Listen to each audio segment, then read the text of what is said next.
With foreclosure notices piled on his kitchen table and his family's sixth-generation farm days away from being seized by the bank, Marcus Sullivan discovered a 103-year-old map hidden behind rotting boards in his barn's attic.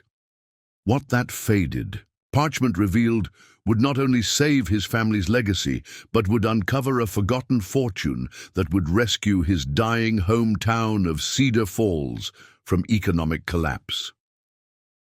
Before we jump back in, tell us where you're tuning in from, and if this story touches you, make sure you're subscribed, because tomorrow I've saved something extra special for you. Marcus Sullivan stood at the edge of his wheat field, the morning sun, casting long shadows across rows of struggling crops. The drought had been merciless this season, the third consecutive year of failed harvests that had brought his family's 200-acre farm to its knees. At 45, Marcus looked a decade older, his weathered hands trembling slightly as he held the latest foreclosure notice from Heartland Bank and Trust. 30 days, he muttered, the words tasting bitter. 160 years of Sullivan farming, and I'm the one who loses it all. The weight of 6 generations pressed down on his shoulders. His great-great-great-grandfather, Jedediah Sullivan, had claimed this land in 1862, turning raw prairie into fertile farmland with nothing but determination and calloused hands. Through depressions, dust bowls, and changing times, Sullivans had always found a way to hold on to their land. Until now.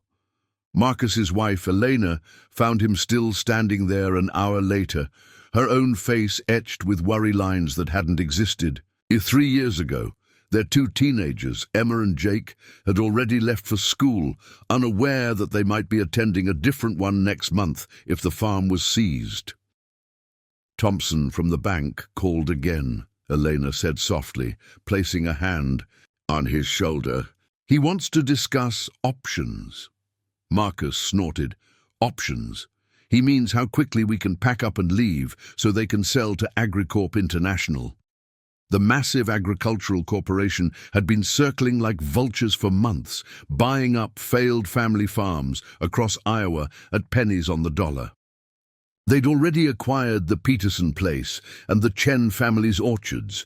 The Sullivan farm, with its strategic location along the Cedar River, was their next target.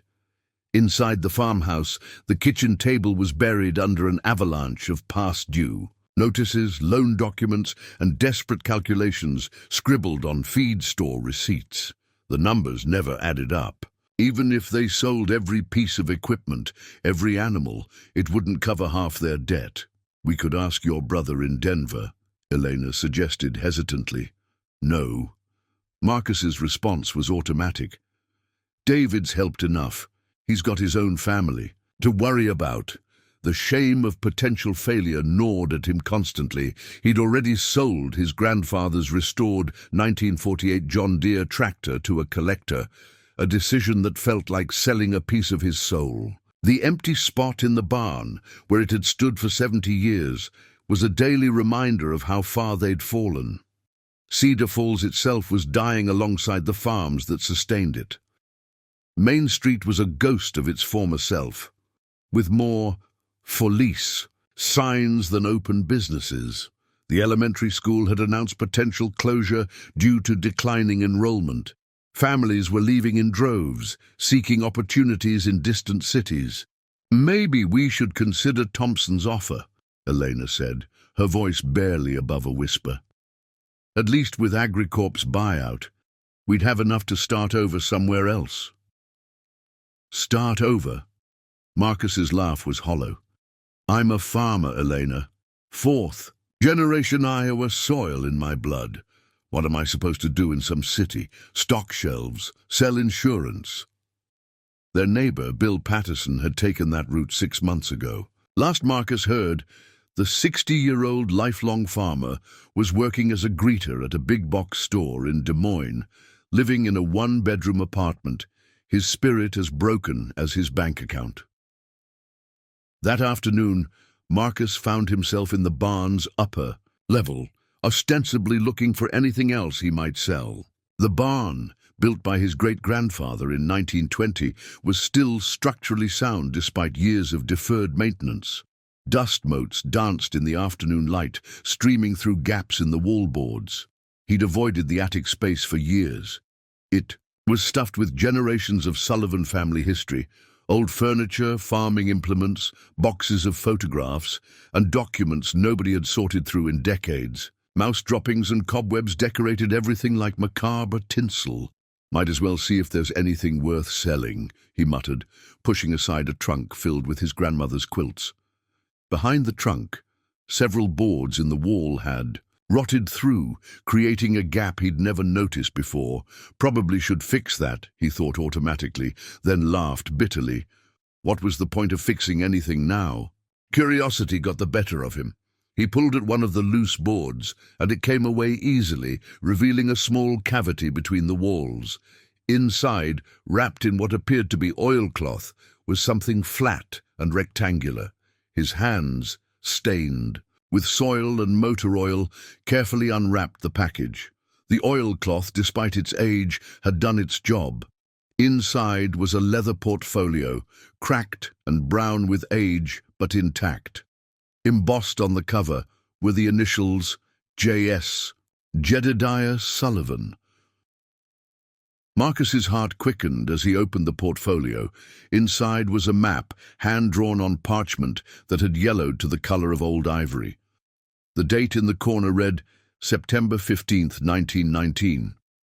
The map showed the Sullivan property, but with markings and symbols he didn't recognize. Strange notations covered the margins in his great-grandfather's distinctive handwriting. One phrase stood out, written in larger letters across the top.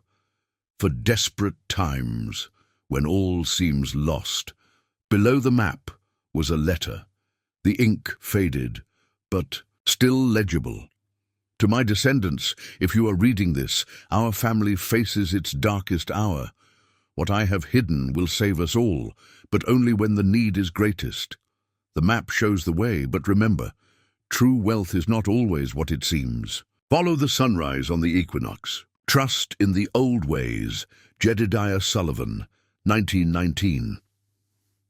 Marcus stared at the documents, his mind racing. Today was September 19th. The autumn equinox was in 3 days. Was this some kind of cosmic joke, or had his desperate prayers actually been answered? He carefully returned to the farmhouse, the portfolio tucked under his arm. Elena was in the kitchen, staring blankly at their dwindling bank balance on her laptop screen. "Elena," he said, his voice strange even to his own ears, "I found something." The afternoon light was fading as they spread the map across the kitchen table, pushing aside the foreclosure notices and overdue bills. The parchment seemed to glow. In the golden hour light, its mysterious markings suddenly the most important thing in their world. "What do you think it means?" Elena asked, tracing a finger along a series of symbols that appeared to mark a path from the barn to the old oak grove. "I don't know," Marcus admitted, "but the timing, the equinox mentioned in the letter, it's in 3 days. They studied the map late into the night, trying to decipher its secrets. The document showed their property, but with additional markings, symbols that looked like compass roses, numbers that might be coordinates, and what appeared to be depth measurements at various points. As the clock struck midnight, marking the start of September 20th, Marcus made a decision that would change everything. "We have 3 days before we're supposed to meet with Thompson about the foreclosure," he said. 3 days to figure out what great-great-grandfather Jedediah was trying to tell us. Neither of them slept that night. The map spread before them, like a promise of salvation, its century-old secrets waiting to be unlocked. Outside, the wind whispered through the empty fields, and somewhere in the distance, a coyote howled at the crescent moon. The breaking point had arrived, and with it, a glimmer of hope wrapped in yellowed parchment and faded ink. The first light of dawn on September 20th found Marcus in the barn, comparing the map's landmarks to the current property layout. Over a century, many things had changed. Preparing and narrating this story took us a lot of time, so if you are enjoying it, subscribe to our channel. It means a lot to us. Now back to the story. Buildings had been moved, trees felled, new structures erected, but the fundamental geography remained. The old oak grove still stood where the map indicated, its ancient sentinels having witnessed over 150 years of Sullivan family history. "Dad," Emma's voice echoed from below. His 16-year-old daughter climbed the ladder to the loft. "Mom said you might need help?" Marcus hesitated. He and Eleanor had decided that morning to tell their children about the map. They deserved to know what might be their last hope for saving their home. "Look at this, Em," he said, showing her the aged parchment. "Your great-great-great-grandfather left this. We think it might help us save the farm." Emma studied the map with the intensity she usually reserved for her advanced chemistry. "Homework. These symbols look like astronomical markers. See how they're positioned? And these numbers, they could be angles of solar elevation. Since when do you know about astronomy?" "Since I've been helping Mr. Peterson with the school's astronomy club." She traced her finger along a series of markings. "Dad, I think this is designed to use the sun's position as a guide, like ancient navigation." That afternoon, the entire Sullivan family gathered in the barn. Jake, their 14-year-old son, had always been more interested in computers than farming, but even he seemed captivated by the mystery. "It's like geocaching," he said excitedly. "People hide things and leave coordinates. Maybe great-great-whatever grandfather was doing the same thing, just old school." Elena had spent the morning in the county archives, researching the farm's history. "I found something interesting," she announced, spreading photocopied documents on a makeshift table. "In 1919, right when this map was created, there was a massive economic crisis in Cedar Falls. Several banks failed, farms were being foreclosed. Sound familiar? The agricultural depression after World War I. Marcus nodded. "Dad mentioned it once, said Jedediah nearly lost everything." "Exactly. But then, mysteriously, the Sullivan farm not only survived, but thrived. They paid off all their debts within 6 months. The records showed Jedediah suddenly had enough money to help several neighboring families save their farms too." "Where did the money come from?" Jake asked. "That's the mystery." "There's no record of him selling anything valuable or receiving an inheritance." Emma looked back at the map. "Until now."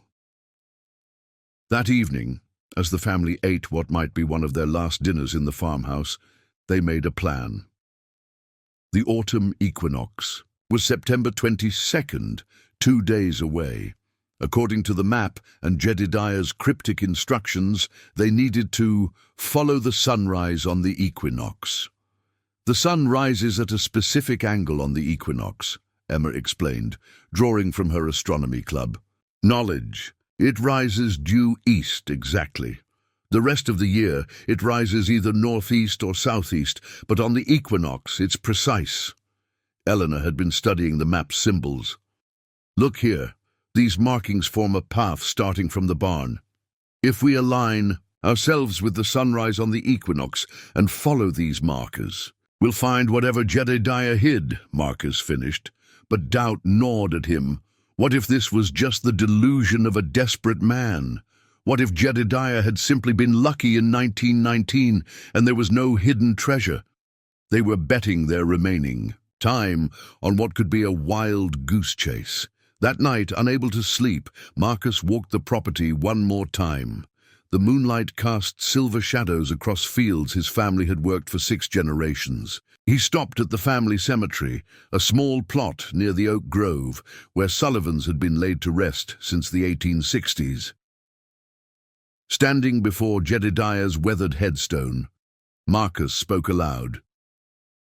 "I don't know if you can hear me, or if any of this is real, but we're out of options. If you really left something for us, for desperate times, well, these times couldn't be more desperate." The next morning brought unwelcome visitors. Harold Thompson from the bank arrived with two men in suits who had corporate acquisitions specialist written all over them. "Marcus," Thompson said with fake sympathy, "these gentlemen are from Agricorp. They've made a very generous offer for your property, considering the circumstances." The Agricorp representative, a man who introduced himself as Richard Blackstone, smiled without warmth. "We understand the foreclosure is scheduled for next week. We're prepared to offer you a clean exit, enough to relocate your family and start fresh. No bankruptcy, no public auction. The offer was indeed generous, more than Marcus had expected. Enough to rent a house in the city, maybe start a small business. It was the sensible choice. "I need a few more days," Marcus said. Thompson's sympathy evaporated. "Marcus, you don't have a few more days. The foreclosure is moving forward. Take the offer. I'll take my chances with the auction." After they left, Elena confronted him. "Marcus, what are we doing? That was our chance to leave with something. What if this map leads nowhere?" "Then we're no worse off," Marcus replied, though doubt clawed at his insides.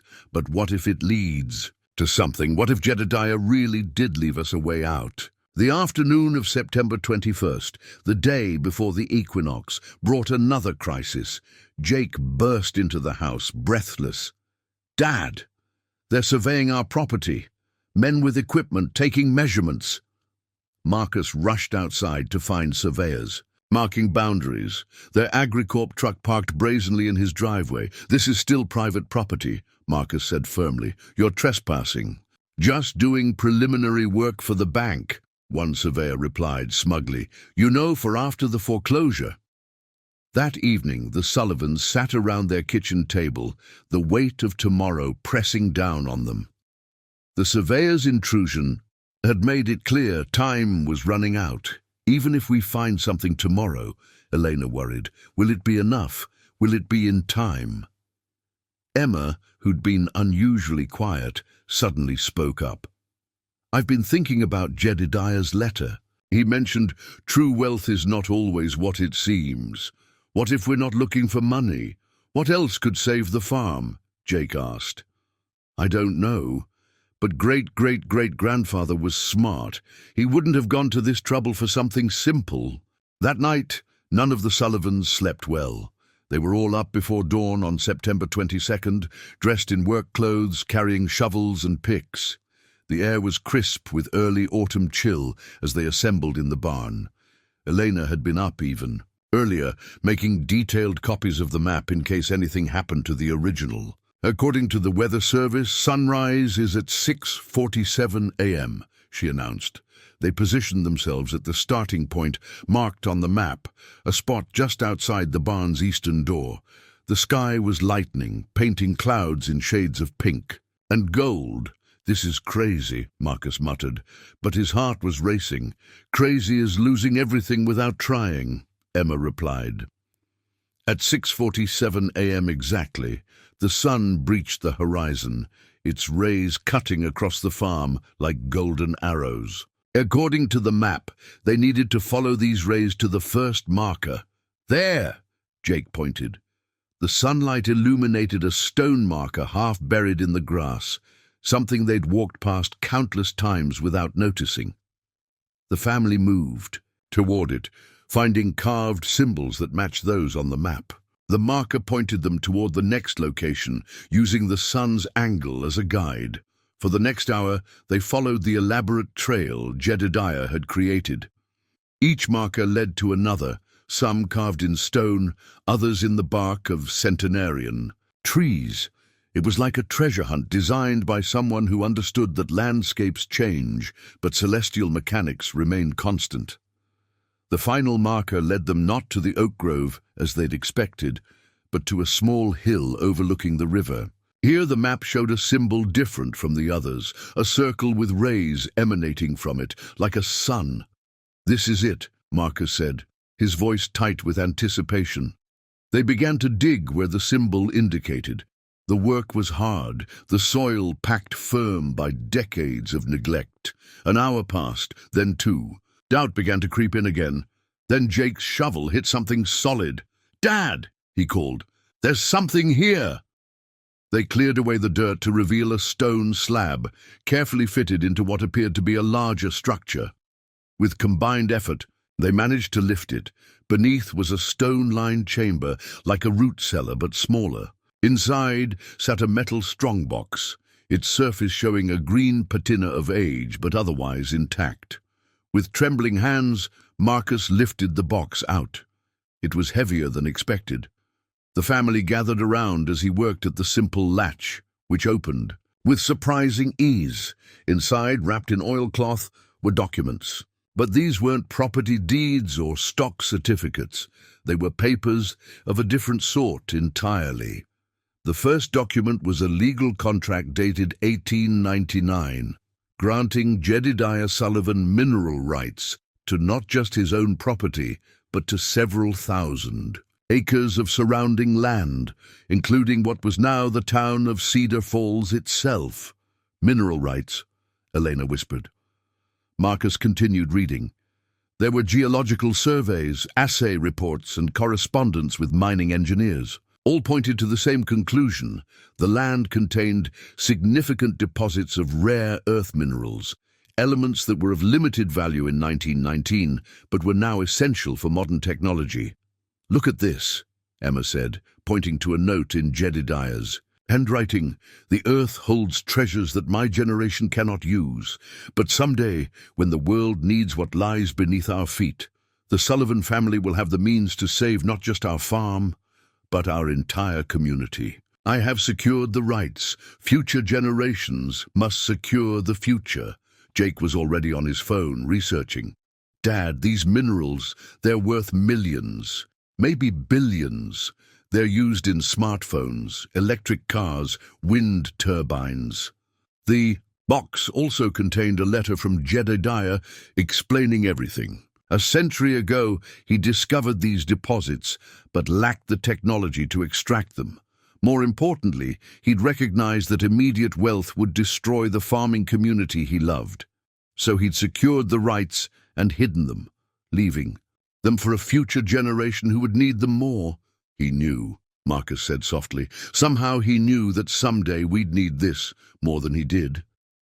But the final document was perhaps the most crucial. A trust agreement establishing that any wealth derived from these mineral rights must be used first to preserve family farms in Cedar Falls, then to revitalize the community.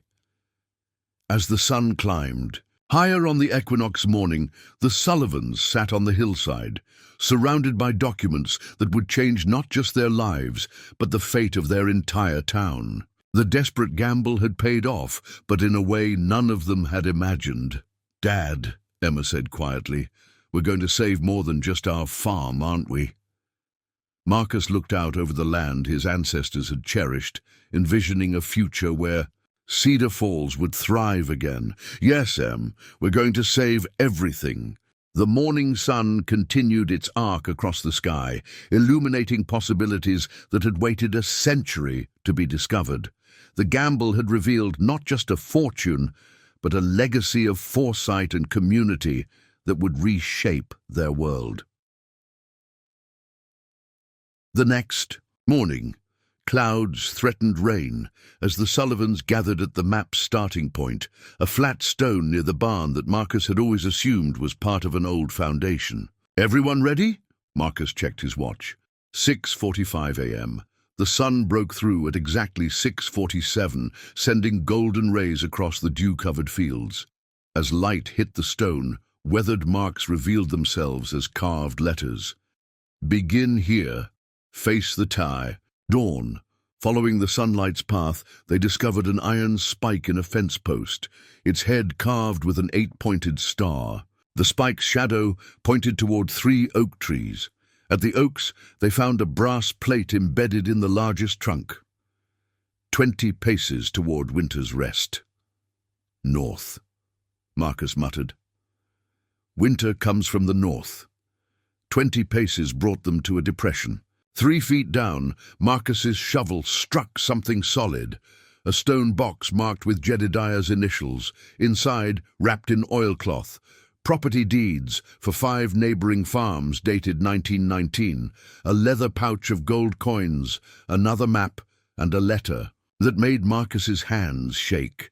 This is but the first cache. The true wealth lies deeper, protected by law and covenant. Seek the steward's mark at each of the 5 points. But know this, what you seek belongs not to one family, but to all who have kept faith. The drought will end when the community stands together. Emma checked her phone. Dad, we've got company. Through morning mist, a black SUV approached. They quickly hid their discovery. Mr. Sullivan? 3 men in suits emerged. We're from Heartland, Bank's Special Assets Division. We understand you've been digging on the property? Just checking drainage issues, Marcus replied evenly. The banker smiled coldly. Agricorp has increased their offer, 20% above market value, but only if the sale is completed within 48 hours. Why the sudden generosity? Elena asked. They believe this property has historical significance, something about old survey markers, purely academic interest. After they left, Emma had been researching. Dad, Agricorp's parent company is Exeter Holdings, and guess what Exeter was called? In 1919? Eastern Mining Consortium, the same company mentioned in Jedediah's notes as the threat to our valley's future. The first discovery had revealed more than treasure. It had unveiled a century-old conflict between corporate interests and community preservation. Marcus studied the new map. We have work to do. If Agricorp is Jedediah's old enemy, whatever he hid is more valuable than we imagined. Elena looked at the foreclosure notice. 48 hours to accept their offer, or 30 days until the bank takes everything. Then, we'd better find the rest, Marcus said. Before they do, the morning after their discovery, vehicles filled the Sullivan driveway. Marcus recognized the trucks, neighbors he hadn't spoken to in months, drawn together by shared desperation. Town meeting, Tom Wheeler announced. We need to talk. Within an hour, 14 farming families crowded into the Sullivan home. These were Cedar Falls old families, most facing the same dire circumstances. Strange things are happening, Agnes Patterson began. Yesterday, men in suits were surveying my south pasture. When I asked why, they claimed they were updating county records. Same here, Bill Henderson added. They were particularly interested in my old barn foundation. Before Marcus could decide whether to share their discovery, old Pete Morrison spoke from the corner. My grandfather used to tell stories about the stewards. The room fell silent. Back in 1919, 6 families formed a pact. Sullivans, Pattersons, Morrisons, Wheelers, Hendersons, and Changs. They called themselves the Stewards of Cedar Valley. They protected something valuable, something that could save the whole community. When times got desperate enough. That afternoon, Marcus visited the library. Beth Morrison, the librarian, led him to a locked basement room. My family's kept these documents safe for 3 generations, she said, handing him a box. Fair warning, knowledge of the stewards comes with a price. In the dusty basement, Marcus found newspaper clippings from 1919, describing mysterious meetings and speculation about foreign investors trying to buy Cedar Valley land. A handwritten letter caught his attention. October 15th, 1919. The consortium grows bolder. They've threatened litigation, claiming prior surveying rights, but we stewards stand firm. What lies beneath our valley was gifted by Providence for our protection. J. Sullivan. Leaving the library, Marcus's phone rang. Unknown number. Mr. Sullivan? This is Richard Blackstone from Exeter Holdings. We'd like to discuss a private offer for your property. Tonight, at your farm? That evening, storm clouds gathered as 9 men emerged from 3 vehicles. Blackstone stood at the center. Here's our situation. Exeter Holdings has documentation suggesting mineral deposits beneath this valley worth billions. We believe your ancestor illegally concealed this information from rightful claim holders. Even if that were true, Marcus replied carefully, those claims would be over 180 years old. Corporate succession rights don't expire, neither do territorial charters. Blackstone stepped closer. We can do this the easy way, accept our offer and relocate comfortably, or we pursue legal channels that will leave you with nothing. I need time. 24 hours. After that, we file federal papers freezing all your assets pending investigation of fraud. As they left, Blackstone turned back. Oh, and Mr. Sullivan, we know about this morning's excavation. Whatever you found belongs to Exeter Holdings. All of it. After they departed, Emma emerged from the shadows. Dad, I did some digging. The banker who visited yesterday, he's on Exeter's board of directors. The realization hit Marcus hard. The foreclosure, AgriCorp's offers, it's all been orchestrated. They've been waiting, Elena said, waiting for someone desperate enough to start looking. The storm raged outside as Marcus made a decision. Tomorrow, we call another meeting. If Exeter wants to resurrect the past, it's time to resurrect the stewards. By noon the next day, representatives from all 5 original steward families had gathered at the Sullivan farm. Each arrived carrying pieces of their inherited legacy. Agnes. Patterson set a carved wooden box on the table. If we're doing this, it's time to share what our families have kept separate for too long. One by one, treasures emerged. The Pattersons had a journal documenting the stewards' formation. The Wheelers possessed 1919 survey equipment, brass instruments, still gleaming. The Hendersons brought agricultural records showing impossible crop yields during the 1920s drought. The Morrisons contributed a photograph of 6 men before the courthouse. The original stewards, September 1919. William Chang, whose family had left Cedar Falls decades ago, unwrapped a silk package containing geological surveys. The deposits form a perfect geometric pattern beneath the valley floor. Emma arranged the items in a circle. Look, each family's piece has matching elements. They're parts of a larger whole. As documents were shared, a remarkable story emerged. Eastern Mining Consortium hadn't just sought mineral rights, they'd discovered something unprecedented. According to Grandmother's journal, Agnes read, they found mineral deposits unlike anything documented. They called it celestial ore, minerals that defied conventional geology. Beth Morrison pulled out another document. Eastern Mining tried to secure federal backing, claiming strategic military importance.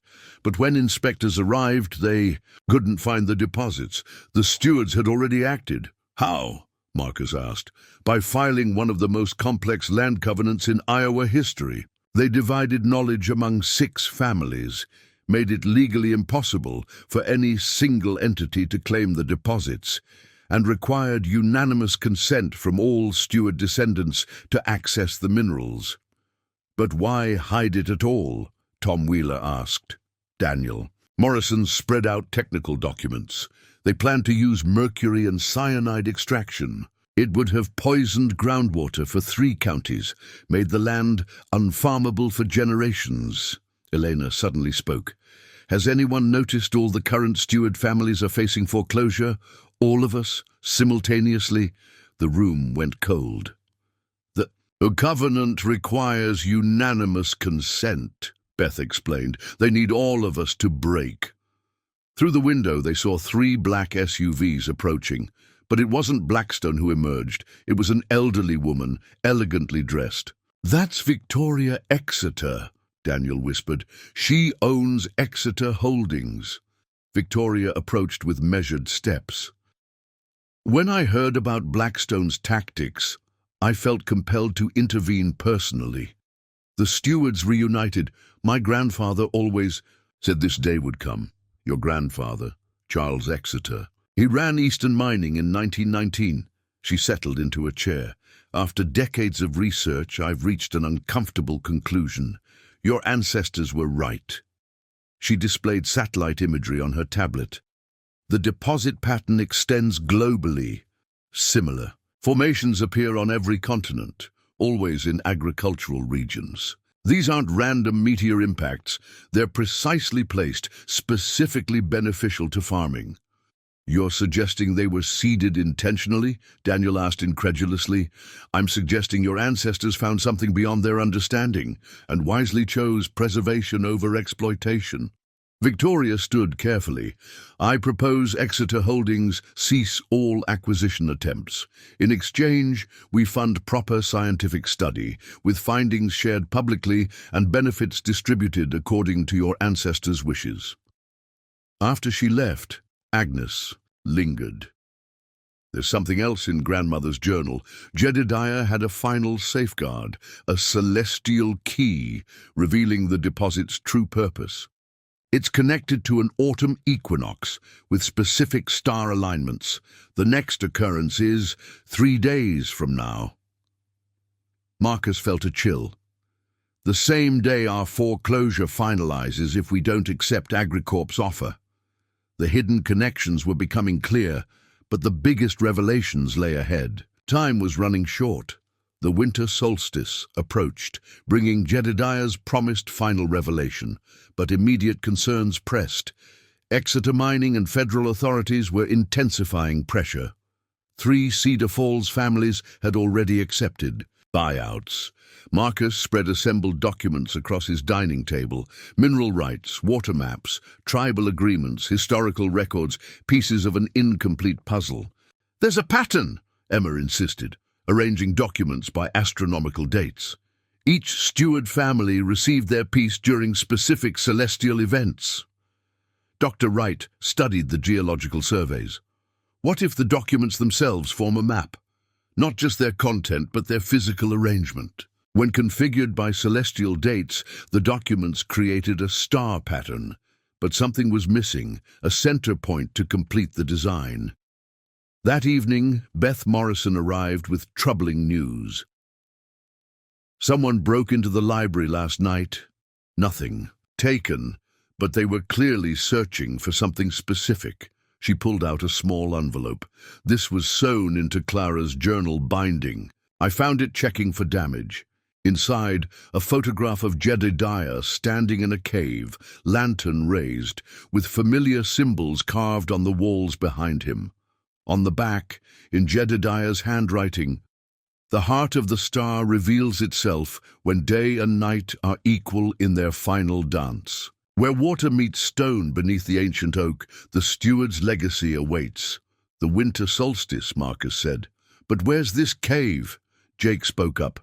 "The ancient oak. There's only one tree everyone calls that. The treaty oak by Millers." "Bend? I've been there hundreds of times," Marcus protested. "There's no cave." The next morning, the Sullivan family, Sarah Chen, Dr. Wright, and Beth Morrison gathered at the treaty oak. The massive tree overlooked the Cedar River bend, branches heavy with snow. Emma studied the photograph. "Look at these shadows. Jedediah was underground, but with natural light from above. The entrance must be vertical." They spread out, searching. Jake noticed a depression 20 feet from the tree, where snow had melted in a perfect circle. "The ground's warmer here," he called. Beneath snow and leaves lay a stone slab nearly invisible unless sought. Carved into its surface, the familiar star pattern. They lifted the stone, revealing a shaft with iron rungs. 15 feet down, it opened into a natural cavern. Flashlights revealed walls sparkling with mineral deposits, a galaxy of glittering points. A stone pedestal stood at the center, bearing an ornate metal strongbox with the star pattern inlaid in silver. Inside they found a comprehensive mineral deposit map, technical drawings for extraction methods, century ahead of their time. Leather-bound book. "The Steward's Covenant," a letter. "To the future protector of Cedar Falls," Marcus read aloud. "What lies beneath Cedar Falls is more than rare earth minerals. It's a gift from the stars, deposited when a meteorite of unique composition struck. Here millions of years ago, the indigenous peoples knew its power. What we call rare earth elements are just part of what lies below, compounds unknown to current science." The letter continued, explaining Jedediah's vision for sustainable extraction, the steward's covenant, binding 6 families to protect the secret until humanity was ready, not just technologically, but morally. The date caught Marcus's attention. December 21st, 1919, exactly 104 years ago today. Dr. Wright examined the technical drawings. These extraction methods mirror cutting-edge sustainable mining techniques being developed now. Jedediah conceived them a century ago. Sarah paged through the Covenant book. It's a complete framework for community-owned resource management, profit-sharing formulas, environmental protections, educational endowments. Emma noticed a small wooden box in an alcove containing preserved seeds. A note explained, native plant species that thrive in mineral-rich soil. Plant these where extraction begins and the land will heal itself. Marcus's phone buzzed unexpectedly. Agnes Patterson's message. Exeter's filed emergency federal injunction. Judge ruling tomorrow on asset freeze pending fraud investigation. They quickly photographed everything and packed the originals. Working through the night, they digitized documents and prepared legal filings. The covenant isn't just legally binding, Sarah explained. It's visionary, early environmental impact. Requirements, profit-sharing mandates, community oversight provisions. As dawn approached, Marcus stood on his porch, watching first light creep across his fields. In 24 hours, a federal judge would decide their fate. But they now had something more powerful than legal documents. Proof of a vision transcending individual gain. A blueprint for community prosperity waiting a century to be implemented. The map was complete, the guide revealed. Now came the test of whether this generation would prove worthy of the trust placed in them. The federal courthouse in Des Moines buzzed with activity. The discovery of Jedediah's legacy had transformed a local dispute into a precedent-setting case about community rights versus corporate interests. All rise, the bailiff called, the Honorable Judge Martha Reeves presiding. Exeter Mining's lead attorney, Harrison Blake, rose first. Your Honor, we seek immediate injunctive relief against an elaborate multi-generational fraud. The defendants claim mineral rights based on conveniently discovered documents, just as they faced bankruptcy. Sarah Chen countered for the defense. What's not credible is Exeter's sudden concern about authenticity. We have evidence that Exeter's predecessor surveyed these exact deposits in 1918. They've known about these resources for over a century. She presented Clara Morrison's journal, Steward family documents, and materials from the winter solstice cave. Jedediah Sullivan didn't predict the future. He observed destructive mining practices and chose to protect resources until they could be extracted responsibly. As proceedings continued, other parties emerged. The Department of Interior intervened, claiming national security interests. Environmental groups filed supporting briefs. Multiple corporations attempted to join the case. During recess, Rex Howard, CEO of a renewable energy company, approached Marcus. Unlike Exeter, we're committed to sustainable practices. We could offer Cedar Falls everything Exeter promises, plus genuine environmental protection. In exchange for controlling interest? Marcus asked. We'd accept minority position if the community trust maintained control. That afternoon, Sarah presented the Steward's Covenant. This document anticipated everything we're seeing. Multiple parties fighting for control, national security claims, environmental concerns. Jedediah created a framework addressing all these issues while keeping community interests paramount. Judge Reeves studied the covenant. This proposes community ownership, profit sharing for all residents, independent environmental oversight, reinvestment requirements, remarkably sophisticated for its time, which is precisely why it's suspicious, Blake countered. No 1919 farmer could have created such a document. Professor Elizabeth Cartwright testified, actually, community trusts and cooperative ownership models were widely discussed in agricultural communities during this period. Jedediah's ideas were advanced but not implausible. Dr. Wright explained, the extraction methods found in the cave. These techniques would have seemed like science fiction in 1919, but Jedediah based them on sound scientific principles. He essentially predicted biomining and in situ leaching decades before their development. Media buzzed with headlines, Iowa farmers' century-old treasure map sparks corporate gold rush, and small-town David faces multiple Goliaths. The next morning, hundreds of protesters gathered outside the courthouse with signs reading, Community, over corporations, and honor the steward's legacy. Sarah called Jonathan Youngbear from the Meskwaki Nation. Our oral traditions speak of stars falling to earth in this region. The ground where Cedar Falls stands was sacred, where sky medicine grew. Our ancestors shared this knowledge with Jedediah because he promised protection.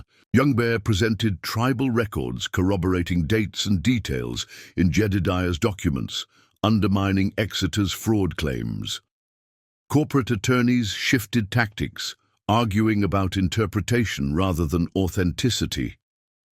Even if genuine, these represent private agreements without government approval. They cannot supersede modern law. Judge Reeves raised an eyebrow. Are you now conceding authenticity, Mr. Blake? Blake hesitated. We maintain they are highly suspect, Your Honor. Jake called from Cedar Falls. Dad, the New York Times wants to do a feature story, The Farmer Who Outsmarted Wall Street, a century in advance. Legal historians testified that Jedediah's mineral rights, established under territorial law before Iowa statehood, carried special protections that could supersede later claims. As the second day concluded, Judge Reeves announced she would deliver her preliminary ruling the following morning.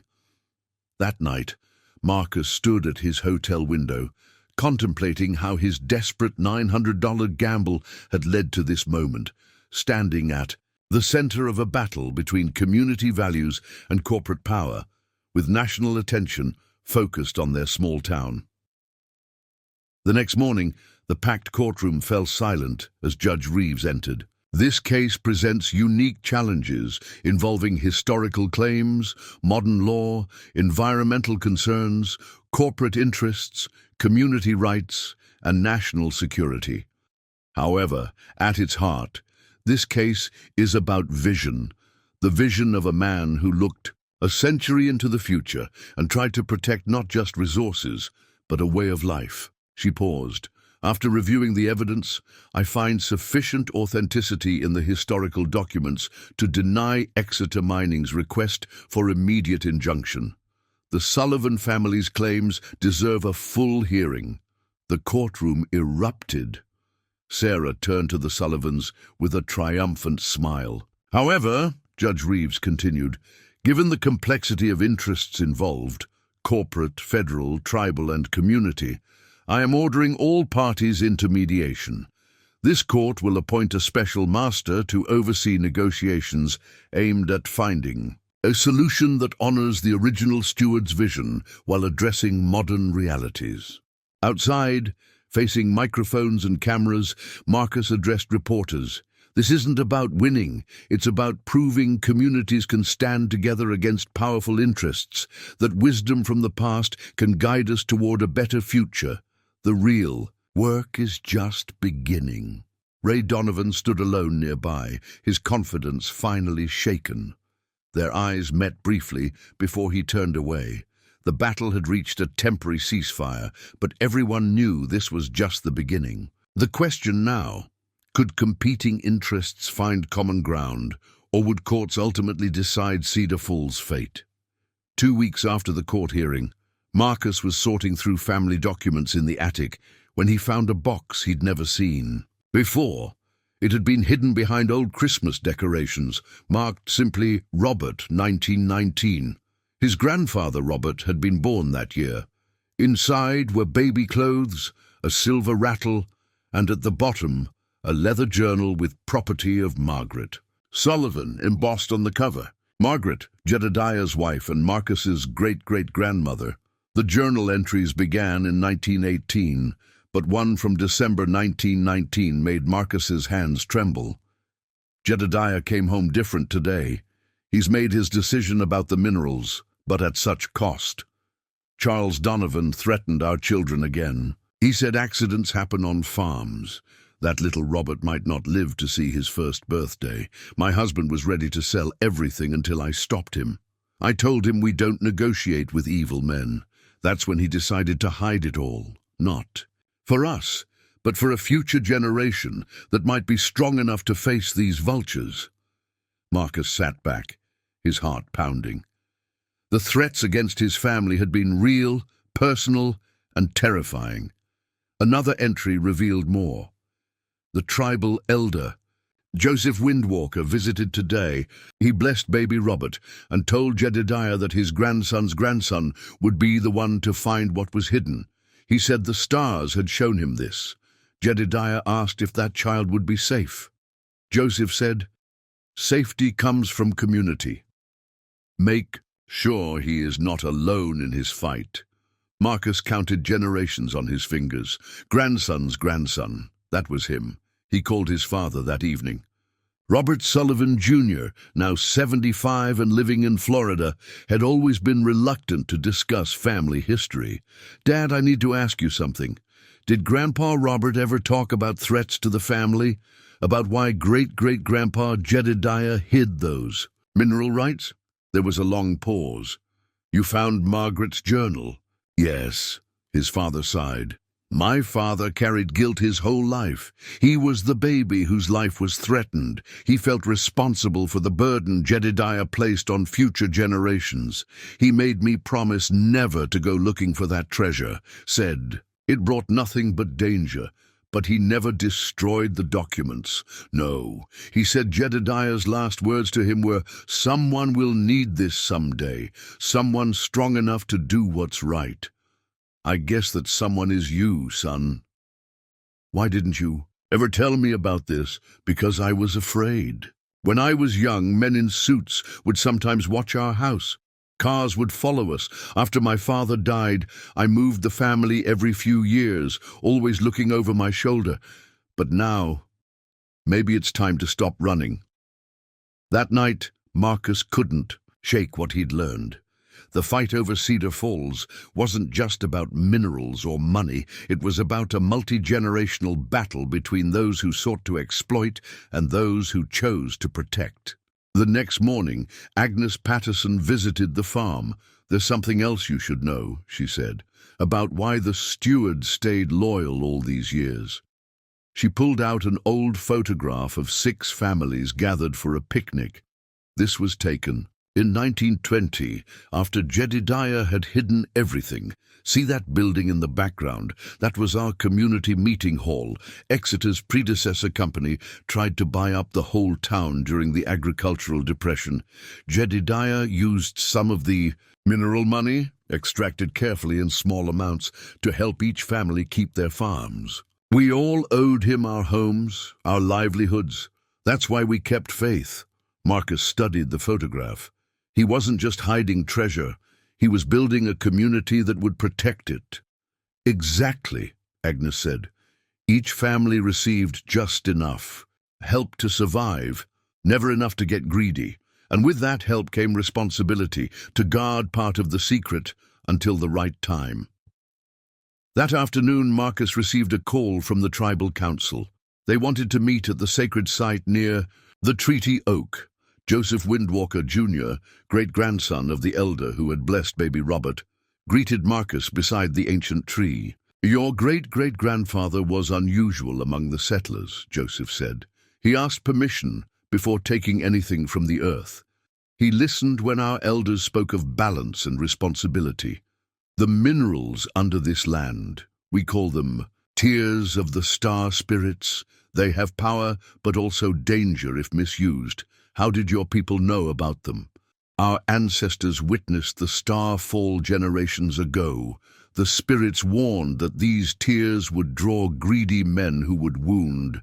the earth to possess them, but they also said that one day someone would come who understood their true purpose, not just for wealth, but for healing. Joseph led Marcus to a spot where the snow had been cleared, revealing carved stones arranged in a pattern. This marks where the largest deposit sits. Your ancestor agreed it should remain untouched until extraction could be done without harming the sacred waters that flow beneath. He understood that some treasures are worth more in the ground than in the hand until the right moment comes. That evening, Marcus sat with his family, sharing everything he'd learned. "So we're not just fighting for our farm," Emma said.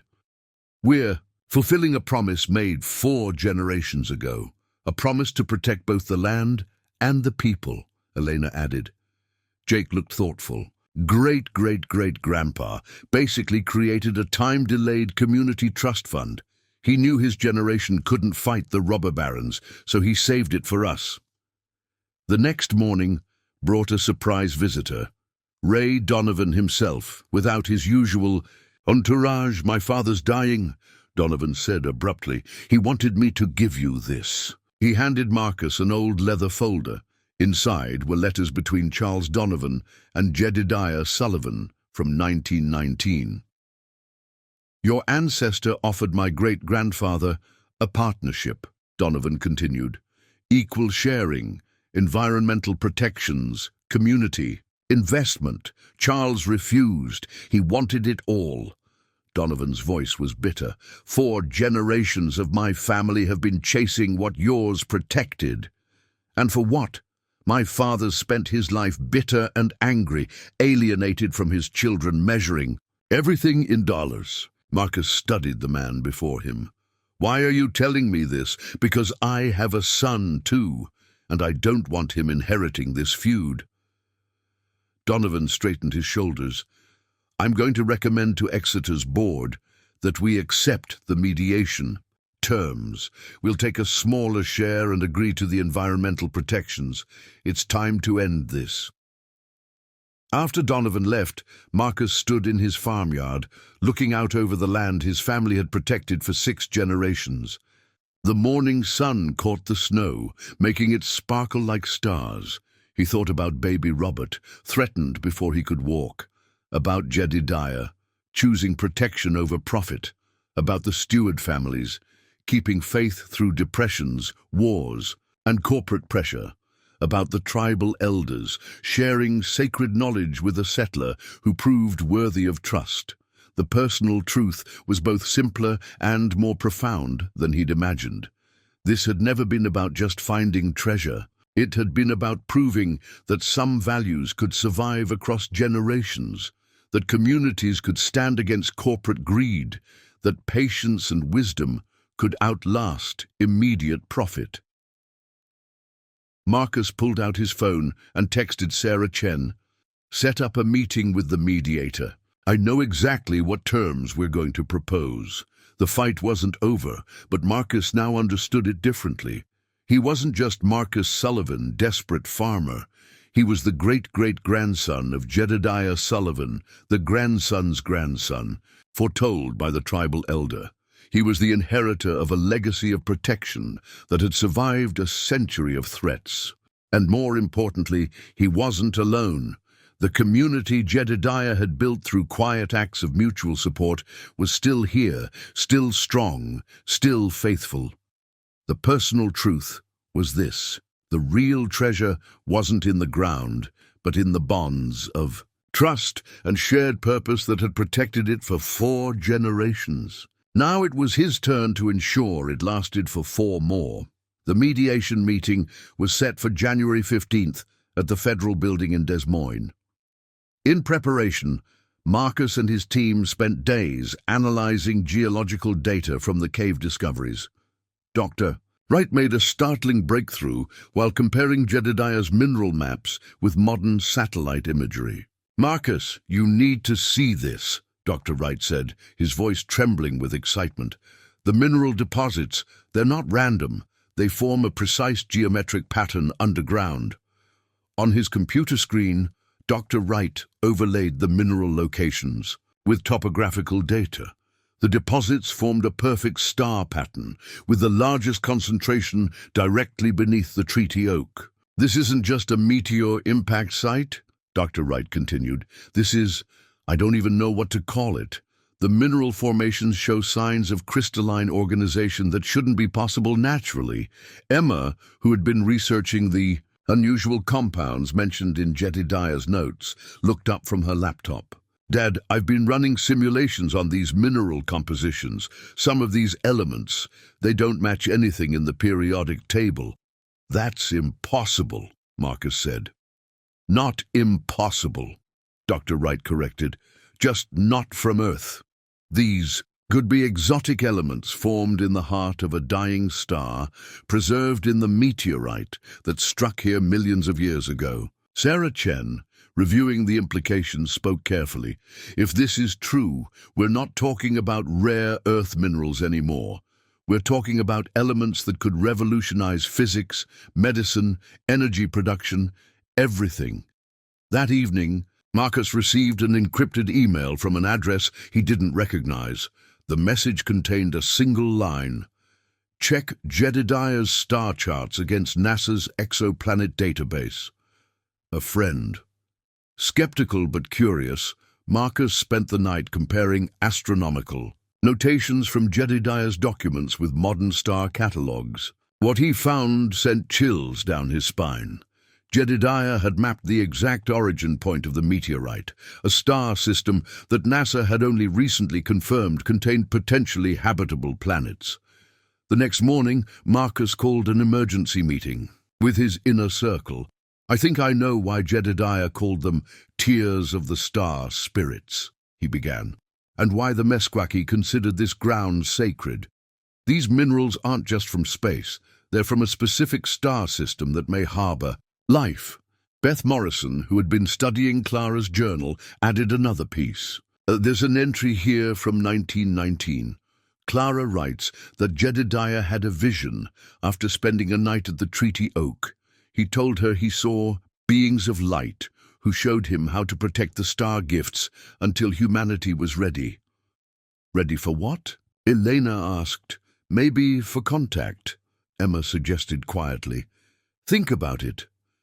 These exotic elements could be the key to advanced technology, the kind needed for interstellar communication or travel." The implications were staggering.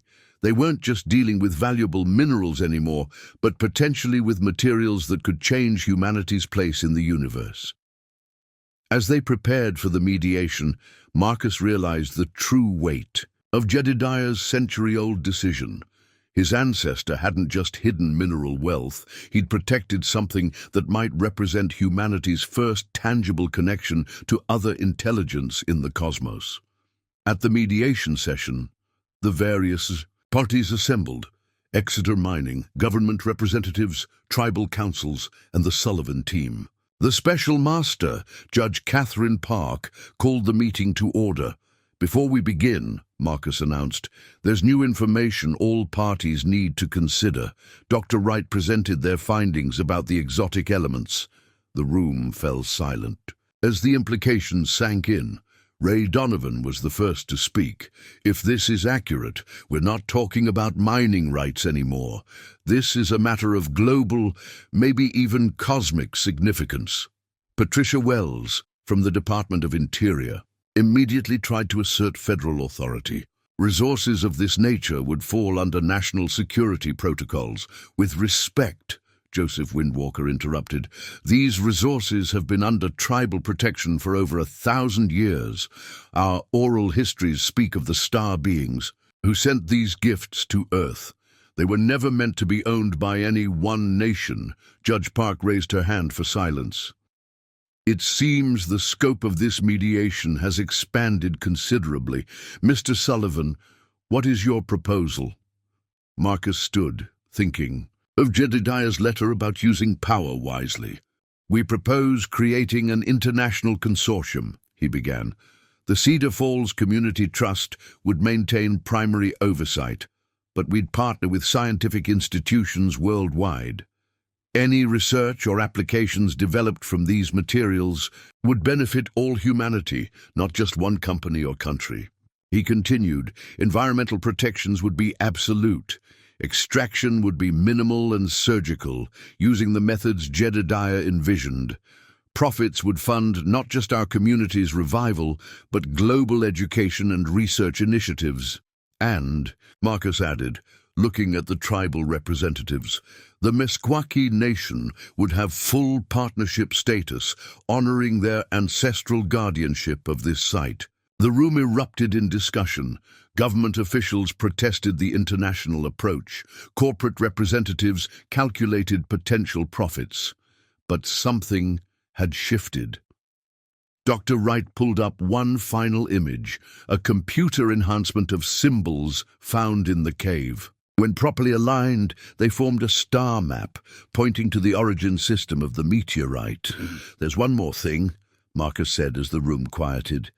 Jedediah left us more than minerals and legal documents. He may have left us a map to our cosmic neighbors. Ray Donovan leaned back in his chair, a wry smile on his face. My great-grandfather thought he was chasing a fortune in rare minerals. Turns out he was trying to steal humanity's invitation to the stars. Judge Park called for a recess to allow all parties to process this new information. As people filed out, Marcus remained at the window, looking at the winter sky. Elena joined him. Do you think Jedediah really understood what he was protecting? I think he understood enough, Marcus replied. He knew it was too important to be exploited by the greed of his time. So he protected it for us, for a generation that might be ready to use it wisely. And are we? Elena asked. Are we ready? Marcus thought about the journey from his last $900 to this moment, standing at the threshold of a discovery that could change human history. We have to be, he said finally.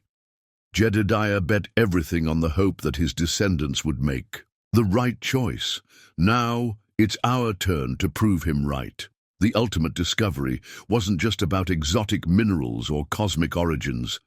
It was about humanity's readiness to join a larger community, one that might extend beyond Earth itself. And it had been waiting, protected by the wisdom of a farmer who looked to the stars and chose to trust in the future.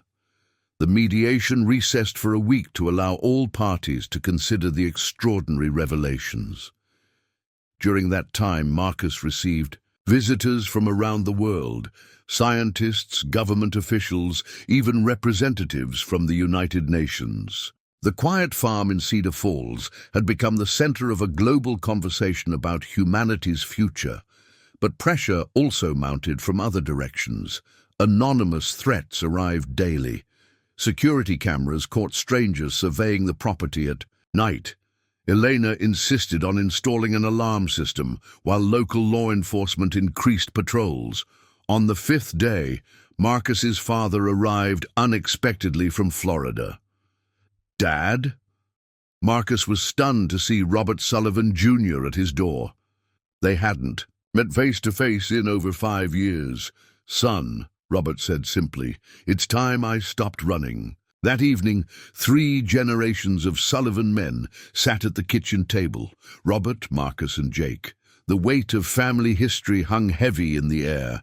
I spent my whole life afraid of this moment, Robert admitted. My father told me stories about the threats, the men watching our house. When those government cars started following us in the 70s, I panicked, faked my death, left you and your mother. I thought I was protecting you. Instead, you left us to face this alone, Marcus said, years of hurt in his voice. I know, but I'm here now, and there's something you need to know about the choice you're facing. Robert pulled out a letter, yellow with age. This is from my grandfather Jedediah to my father. He gave it to me before he died, said to pass it on only if the treasure was found. Marcus unfolded the brittle paper carefully. To my descendant, who faces the great choice. By now, you know what lies beneath our land. You know its value and its danger. What you may not know is that I was visited 3 times by beings who claimed stewardship over these star gifts. They appeared as lights in the night, speaking directly to my mind. They told me humanity wasn't ready for these materials, that in the wrong hands they could create weapons beyond imagination or technologies that would fracture society. But they also said humanity had potential, that someday someone would arise who could unite wisdom with power. They didn't tell me who. They only said I would know the right action, and that my descendants would know theirs when the moment came. The choice is not whether to share or hide these gifts. The choice is whether humanity will approach them as conquerors or as students, as exploiters or as stewards. Choose wisely. The beings are watching. Jedediah Sullivan. Marcus set down the letter, his hands shaking. He actually saw them, the star beings. The Meskwaki weren't speaking metaphorically, Jake realized. They knew. The next morning Marcus called together all the steward families. In the Sullivan barn, descendants of the original 6 families gathered for the first time in generations. We each inherited pieces of this legacy, Marcus addressed them. Now we need to decide together what happens next. Beth Morrison spoke first. My family preserved the historical record. We've been offered millions for exclusive media rights, but this story belongs to everyone. Thomas Wong stood. The water maps my family protected show how extraction could be done safely. Several companies want to buy this information. But water is life. It shouldn't be commodified. Maria Delgado added, the tribal agreements my family safeguarded are being challenged by federal lawyers. They want to invalidate indigenous claims. Agnes Patterson, leaning on her cane, spoke last. The geological surveys we kept show deposits across 3 states. If we're not careful, this discovery could spark a new kind of gold rush, one that destroys communities instead of building them. The families debated for hours. Some argued for selling to the highest bidder, securing their families' futures. Others wanted to donate everything to scientific institutions. A few suggested destroying it all, as some secrets were too dangerous. Finally, Emma stood. What if the choice isn't either or? What if it's about balance? She outlined a comprehensive plan, limited extraction using Jedediah's sustainable methods, international scientific cooperation with open-source research, profits directed to community development and education, and indigenous peoples having equal seats at the decision-making table. We honor the past while building the future, she concluded. The room fell silent. Then slowly, nods of agreement began. That afternoon, Marcus received a call from an unknown number. Mr. Sullivan, this is Director Harrison from the National Security Agency. We need to discuss the strategic implications of your discovery. Director, with respect, this discovery transcends national boundaries. That's precisely our concern. These materials could destabilize global power structures. We can't allow that. Or, Marcus countered, they could unite us, make us see beyond our divisions. You're being naive, maybe. But my great-great-grandfather bet on humanity's better nature. I'm inclined to do the same. The final mediation session convened with unprecedented attendance. Representatives from 12 countries, 3 international scientific bodies, and numerous indigenous nations filled the federal courthouse. Judge Park called for order. Mr. Sullivan, you asked to address the assembly before we begin formal negotiations. Marcus stood, thinking of all who had led to this moment. Jedediah's vision, the steward's faithfulness, his father's sacrifice, his family's support. 100 years ago, my ancestor made a choice. He could have sold these resources to the highest bidder. Instead, he chose to wait, to trust that future generations would be wiser, more united, more ready to share in wonders beyond our world. Today, we face the same choice. Do we approach this discovery as something to be fought over and hoarded, or do we see it as an invitation to work together, to reach beyond our small conflicts towards something greater? The Cedar Falls Community Trust proposes a new model, not corporate exploitation or government control, but collective stewardship. We'll create an international consortium where science serves humanity, where profits build communities, where indigenous wisdom guides modern technology. My great-great-grandfather hid these gifts until we were ready. The question is, are we ready now? Can we choose cooperation over competition, wisdom over greed, the future over the past? The beings who sent these star gifts are watching. Let's show them humanity at its best. The room erupted in discussion. Government officials huddled with diplomats. Corporate executives conferred with their boards via phone. Scientists debated with tribal elders. After 3 hours of intense negotiation, a framework emerged. Not perfect, but balanced. The Cedar Falls Accord would create the first truly international resource-sharing agreement with protections for both the environment and local communities. As parties began signing the preliminary documents, Ray Donovan approached Marcus. "Your ancestor was right about my family's greed," Donovan said, "but maybe it's not too late to choose differently." He extended his hand. Marcus shook it. That evening, as snow began falling over Cedar Falls, Marcus stood in his field where this journey had begun. The stars emerged one by one, and he wondered if somewhere among them beings watched and approved. His phone buzzed with a message from Jake. "Dad, look at the treaty oak." Marcus turned toward the ancient tree. A soft blue light pulsed from beneath its roots, just for a moment, then faded. A sign? A greeting? A approval? Marcus smiled. The choice had been made. Now the real work would begin, proving humanity worthy of the trust placed in them by a farmer who had looked to the stars and seen not just lights, but possibilities. The Cedar Falls Accord was signed on February 14th, but implementation required immediate, coordinated action. Marcus found himself at the center of a whirlwind of activity as the quiet farm transformed into an international operation. Within weeks, the Sullivan property buzzed with purpose. Temporary offices sprouted in the renovated barn. Scientists from CERN, NASA, and the Chinese Academy of Sciences worked alongside Meskwaki elders, creating protocols that blended cutting-edge technology with traditional wisdom. Dr. Wright led the first extraction team, using the sustainable methods Jedediah had envisioned. The process was painstakingly slow, extracting mere grams of material per day, but it preserved the land's integrity. "Look at this." Dr. Wright showed Marcus the first sample under an electron microscope. The crystalline structure pulsed with an internal light that defied conventional physics.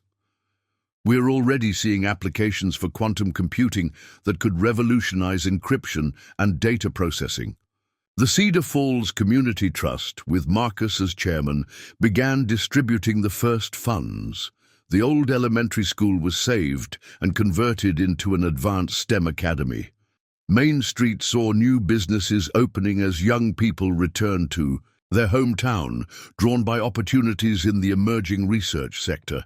Emma, now Director of Community Relations, coordinated with families who had left Cedar Falls. "The Martins are moving back from Chicago," she reported. "They're opening a sustainable technology incubator, and the Washingtons want to start an agricultural research station." The transformation wasn't limited to Cedar Falls. Neighboring communities benefited from infrastructure improvements and educational grants. The regional hospital received funding for a new wing specializing in applications of the exotic materials for medical treatments. But challenges arose. A group of international corporations excluded from the consortium filed lawsuits challenging the Accord's legality. Extremist groups spread conspiracy theories about alien influence. Some locals struggled with the rapid changes to their quiet town. Marcus addressed these concerns at a town hall meeting. Change is hard, he acknowledged, but stagnation is death. We're not abandoning our roots, we're growing from them. Security remained a constant concern. The federal government insisted on protective measures around the extraction sites. Marcus negotiated a compromise. Security would be international, with representatives from multiple nations ensuring no single country could seize control. One morning, Jake burst into Marcus's office. "Dad, you need to see this. The first quantum communication device using our materials. It works. We just received a signal." "From where?" Jake swallowed hard. "The same star system the meteorite came from. It's a repeating pattern. Mathematical. Deliberate." Marcus stared at his son, realizing their journey was far from over. They hadn't just saved their farm or their town. They'd opened a door to the cosmos. Standing at the window, watching international teams work in his grandfather's fields, Marcus thought about Jedediah's faith in the future. The desperate gamble of spending his last $900 had led to this moment, humanity taking its first steps toward a destiny written in the stars. "Get Dr. Wright," Marcus told Jake, "and contact the tribal elders. If we're going to answer that signal, we do it together." The action phase had begun, but it was clear this was just the opening chapter of a much larger story, one that would reshape not just Cedar Falls, but humanity's place in the universe. 5 years after Marcus Sullivan spent his last $900 on a bankrupt farm, Cedar Falls had become a name recognized worldwide.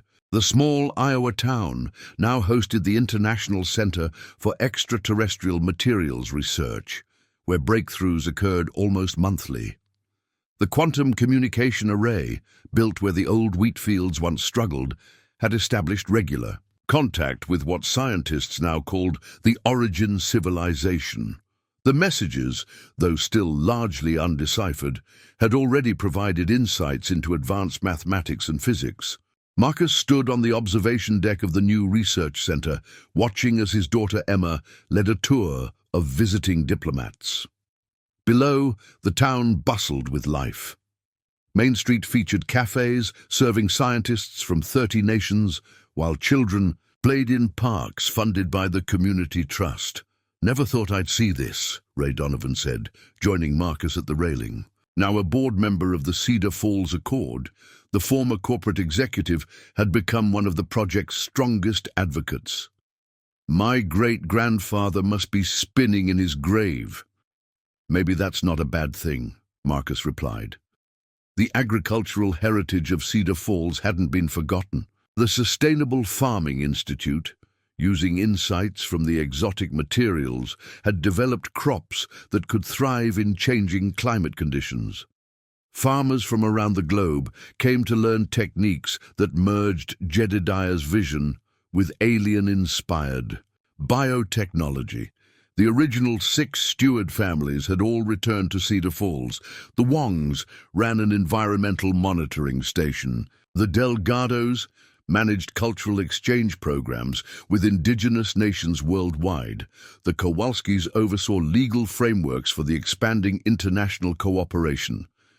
"Dad," Jake approached, now Dr. Jacob Sullivan, head of the Xenolinguistics Department. "We've had a breakthrough. The latest message, we think it's an invitation." "To what?" "To visit. The quantum signatures suggest they're offering coordinates for a stable wormhole." Marcus felt a familiar flutter in his stomach, the same sensation he'd experienced years ago when first uncovering Jedediah's map. "Are we ready for that?" "That's what the consortium is meeting to decide.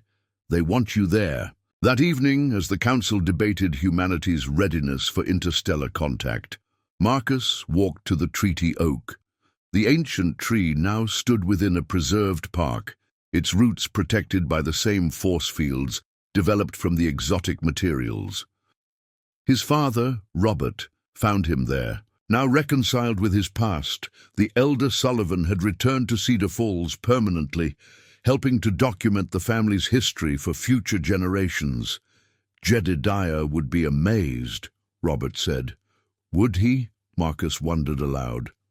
Sometimes I think he knew exactly where this would lead. A soft blue glow pulsed from beneath the oak's roots, a phenomenon that occurred whenever significant decisions were being made. Some scientists theorized it was residual radiation. The Meskwaki elders knew better. As the stars emerged overhead, Marcus thought about the journey from desperation to discovery, from bankruptcy to breakthrough. His last $900 hadn't just bought a farm. It had purchased humanity's ticket to the cosmic community. His phone buzzed with the consortium's decision. Humanity would accept the invitation. Looking up at the star system that had sent its tears to Earth millions of years ago, Marcus smiled. Jedediah's treasure hunt across time was complete, but the real adventure was just beginning. Ready for tomorrow? Elena asked, joining him under the oak. Marcus took her hand, thinking of all the tomorrows that lay ahead, not just for Cedar Falls, but for Earth itself. We've been getting ready for 100 years, he said. It's time.